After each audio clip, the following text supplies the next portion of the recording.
What's up? It's Brian from GaniFit, and today what I wanted to share with you was a few pros and cons of cheat days. And the reason I wanted to make this video for you today is maybe you're looking into a new diet, maybe you are looking into cheat days, and maybe you're just wondering if you should even start with cheat days. And that's just why I really wanted to bring this video to you, so let's jump right into it. So point number one, as a pro, to start doing cheat days is that it makes the process more enjoyable. And basically what I mean by this is, let's say you're going out for like ice cream somewhere with family or friends or whatever, and you're on a diet and you're completely restricting what you're eating every single day.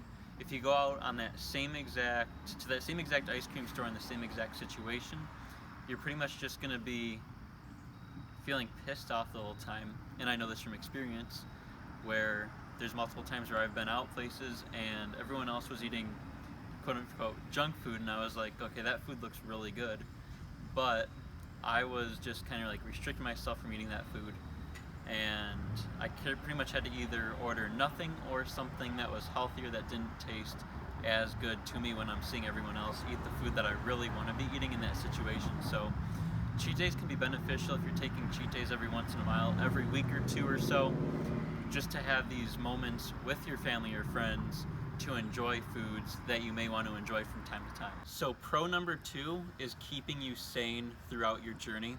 And basically what I mean by this is, if you're taking a cheat day every week or two, you're going to be able to stay more on your path and not fall off, because there's many times where you see many people doing a diet for maybe a month, 2 months or whatever, and they lose a good amount of weight, but then they go right back to their old habits and go back to square one, or even worse than they were before. So basically, by taking cheat days, it's going to make it more effective, because every week or two you're going to be taking a cheat day, giving yourself that day to pretty much just eat whatever you want, and then it's pretty much like a reward as well, because once you know you get past that week or two of eating healthy food, you're going to be able to eat your junk food or whatever you want to eat for that one day and reward yourself in that way. And that's pro number two. So pro number three is that you won't really gain fat from taking a cheat day once every week or two. And basically what I mean by this, as an example, let's say that you're like where I used to be, and I was eating McDonald's or something like drinking Coke every single day.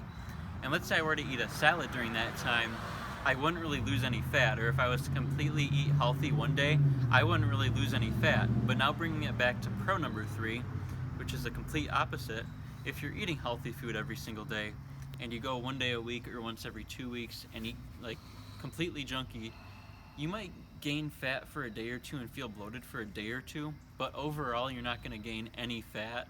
And if you do, it's like the tiniest bit, and you're just going to lose it because you're going to go back to the habit of eating those healthy foods. So con number one is, a lot of times you'll find yourself overeating, which I do pretty much every single time that I take a cheat day. And this is actually something that Tim Ferriss talked about in his book, The 4-Hour Body, which is probably what got me really implementing cheat days every week or two. But I pretty much overeat every single time I take a cheat day. And in the past, usually like last year and stuff, I had a few times where I overate so much that I was actually ended up eating so much that I was throwing up pretty much the whole night. And this happened a few times last year. Now this year, what I noticed is I'm still overeating a lot of the times that I take a cheat day, but I just get to the point where I'm pretty much like, I just want to eat as much food and as much junk food that I don't get to eat throughout the week on this one day, and I just kind of try to eat however much I can during each meal, which actually makes it kind of hard to walk for a little bit just because my stomach's still full and everything. But that's con number one. So con number two is basically how you wake up feeling the next morning. And there's been times, including this morning, because today is after a cheat day, it seems like I cannot clear my throat for like 3 or 4 hours, as well as sometimes I wake up, I almost feel like lethargic for a couple hours as well, where it takes me a little bit to get going, but once I get going after that, I'm pretty well set. Okay. So if you enjoyed this video, be sure to click that bell next to the subscribe button, click that subscribe button, comment your thoughts below. I'd also love to hear if this helped you in terms of whether you want to start cheat days. Maybe this gave you some information on starting, or maybe even not starting, and if this would be beneficial for your own life. If you have enough willpower to not take cheat days, more power to you. But I find for myself, and from what I hear for a lot of other people, is that cheat days are actually beneficial because it helps them kind of take a step back to keep themselves on track and keep going. And as always, enjoy and click that like button.